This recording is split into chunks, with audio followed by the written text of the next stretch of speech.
ප්‍රශ්නයක් දෙන්න දැන් ඔබ කියන කාරණේ පැහැදිලි කියන්නේ අතීතය ගැන කී ඉන්නවා හැමදාමත් කරේ තමයි අතීතය ගැන කී කියන වර්තමානයේ ගැටලු ඒවෙන් වහන්න උත්සාහ කරනවා කියන කාරණා වර්තමානයේ වගේම විශේෂයෙන්ම අපි දකිනවා මාධ්‍යට ගෙඩ දික් කරන ආකාරය බොහෝ ප්‍රශ්න වලට මුල මාධ්‍ය බවට පත් වෙලා තියෙනවා හම්බන්තොට වරායේ සියලු සිද්ධීන් වලට මාධ්‍ය තමයි මුල වෙලා තියෙනවා ඔබ ප්‍රශ්නට කලින් මේ මාධ්‍ය පිළිබඳව පූර්විකාව කියපු නිසා මම හිතන එක නැත්නම් මම කිව්ව යුතුයි කියලා.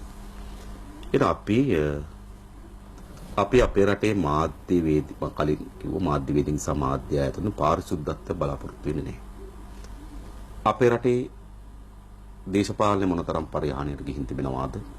රාජ්‍ය සේවය මොනතරම් කඩාවැටීමට ලක් වී තිබෙනවාද? ඒ හා සමාන සමහරට ඊටත් වඩා වැඩි මාධ්‍ය ආයතනත් මේ කඩාවැටීමට මාධ්‍ය වේදින් මේ ජරාජීර්ණ තත්ත්වයට පත් වෙලා තිබෙනවා. ඒක අපිට පිළිගන්න.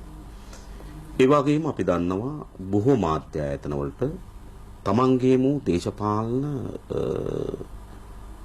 න්‍යාය පත්‍රයකට කටයුතු කරන මාධ්‍ය ආයතනක් තිබෙනවා. ඒ නිසා අපි කොතනක හරි කතාවක් කරොත් එක කෑල්ලක් බලන්න නම් අපි දන්නවා මේ කෑල්ල බලන්න මේ නාලිකාව බලන්න ඕන කියලා මේ කෑල්ල බලන්න මේ නාලිකාව බලන්න ඕන. අපි දන්නවා ඒක. නමුත් ඒක තොංගේ දේශපාලනය. ඒක උන්ගේ දේශපාලන අපිට ඒක කවදාවත් ප්‍රශ්නයක් කරගන්නේ නැහැ. ඒක උන්ගේ අයිතිය. නමුත් අපිට අයිතියක් තිබෙනවා ඒ තත්වයක් ඒ කියන්නේ ඒ තත්ත්වය තීරුම් අරගෙනමින් ජනතාවට මාධ්‍ය ඇසුරු කරන්න කියලා තීරුම් කරන්න. ඒක විතර මගේ අභිප්‍රායය.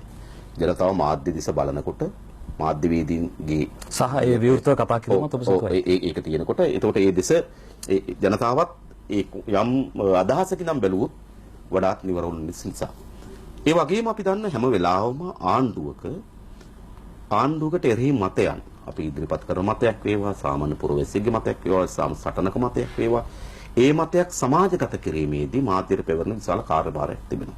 ඒතර ආණ්ඩුවට සටන් පැන්නඟට ආණ්ඩුවට විරෝධයක් පැන්නඟට ප්‍රශ්නයක් නැහැ. ආණ්ඩුවට ප්‍රශ්නේ වෙන්නේ ඒවා සමාජගත වුණාම.